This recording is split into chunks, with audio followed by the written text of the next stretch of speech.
Blooming Prairie High School football with Coach Chad Gimbel. The team scored a win on Wednesday, 34-6 over USC, pulled away in the second half. It was a close first half, but also suffered at least one notable injury. Chad, overall thoughts about the quarterfinal? Yeah, we started off pretty good, and we got a 14-0 lead, and I think our kids had a little bit of a letdown after that first quarter. Kind of got that lead. Offense was rolling pretty good, and USC, give them credit, they kept fighting.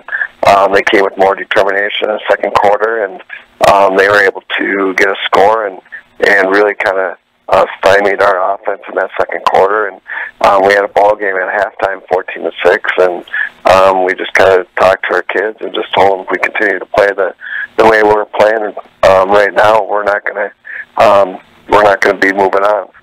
We need to get back to the intensity we had at the beginning of the game and give our kids a lot of credit because they came out second half and did what we asked and played with a lot more heart, a lot more determination, and the second half, like you said, we were able to pull away with some pretty good plays, and got to give our backups a lot of credit. We had a lot of kids get dinged up in the game, and backups came in and did a nice job, and were able to extend the lead. What is the story on the injuries? We'll find out today Okay. a little bit more. We told them to go home on ice and take some ibuprofen, and we'll see where they're at today when they come in and go from there. We're chatting here on Thursday after the game on Wednesday. As far as that second half, was there a key series or something that comes to mind that built some of that momentum that you carried into a strong second half? No, I think pretty much the whole second half we were able to move the football and do what we wanted offensively, and I think we made good use of every possession we had in the second half, and I think the big difference was defensively. Our defensive line played a lot better in the second half, and we were able to get a lot more stops. And a little bit more on the defense end to hold them to 6 points. What kind of yardage did you give up, and what else stands out about the defensive effort? We gave up a little more than we would have liked. We gave up a little over 300 yards, but they ran quite a few plays, and one of the things I liked was our defensive secondary coverage was much better this game than the last time we played them. They were able to complete some passes, but they had to do a lot of throwing to be able to do that. We kept the quarterback 14 of 37, and we ended up with 3 interceptions. So I thought our secondary coverage was much improved. Defensively, we gave up some yards mostly in the first half, and again, we felt like our defensive line was getting beat up a little bit, and just weren't doing what we had asked, and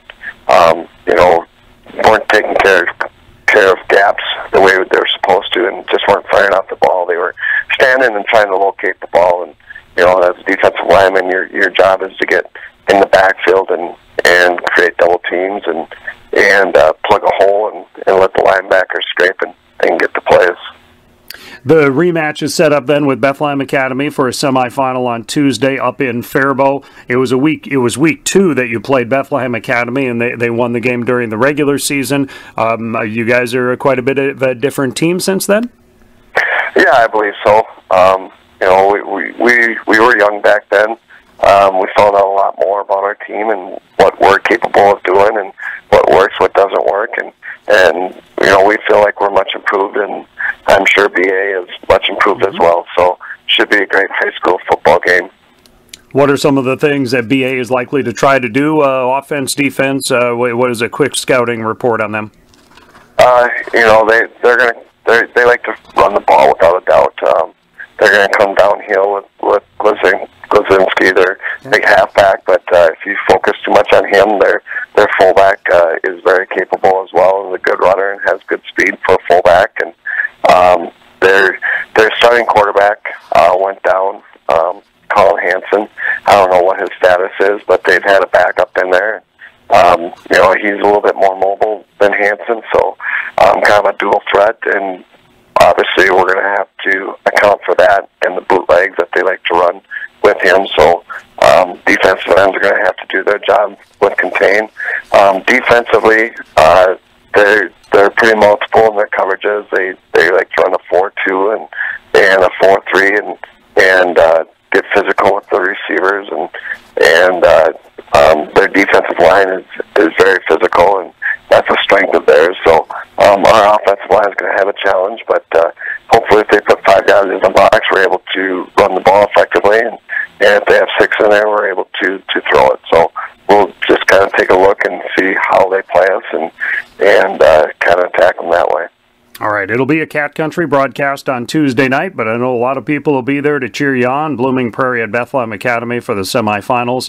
After a 34-6 win over USC, BA beat St. Clair 26-15 on Wednesday. On the other side, Mankato Loyola 34-28, upsetting MVL 5-4, and then it was New Ulm Cathedral 44-24 over JWP for those other quarterfinals. Chad Gimbel, Blooming Prairie football. Thanks, Chad. Good luck for the game next Tuesday.